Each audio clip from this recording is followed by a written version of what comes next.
On parle d'économie, donc on parle aussi du G8. Vous étiez à Deauville. Qu'est-ce que le G8 s'est engagé à vous donner comme aide? Vous avez demandé récemment 15 à 20 15 à 20 milliards milliards d'euros sur 5 ans. Ce qui correspond à mon programme économique durant la Est-ce que vous avez campagne été entendu? de 10 000 milliards de francs CFA. Tout à fait, tout à fait. J'étais avec le président Sarkozy, avec David Cameron, avec Barack Obama, et j'ai pu parler aux uns aux autres. Mais ils vous ont fait des promesses, ils se sont engagés? Oui, mais vous savez, je viens quand même de ce monde de la finance internationale. On indique les montants, on donne les perspectives. Ensuite, on travaille sur quelque chose de plus concret avec le Fonds monétaire, la Banque mondiale, la Banque africaine de développement. C'est quoi les montants? Parce qu'il y a eu certains commentaires comme quoi, sur le thème après le G8, en fait, autant les membres du G8 s'intéressent au printemps arabe, autant l'Afrique subsaharienne est un peu oubliée, de belles paroles, mais peu d'engagement. Des engagements pour la Tunisie, pour l'Égypte.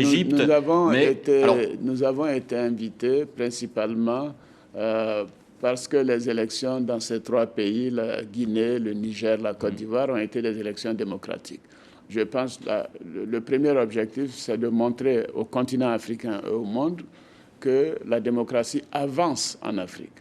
Maintenant, il nous appartient, nous, qui représentons ces pays, de faire part de nos doléances. C'est ce que nous avons fait. Mais ceci sera examiné en temps opportun. Moi, j'ai confiance. C'est un programme que nous avons bâti déjà il y a 2 ans. Le programme de 10 000 milliards de francs CFA, ça fait 15 milliards d'euros.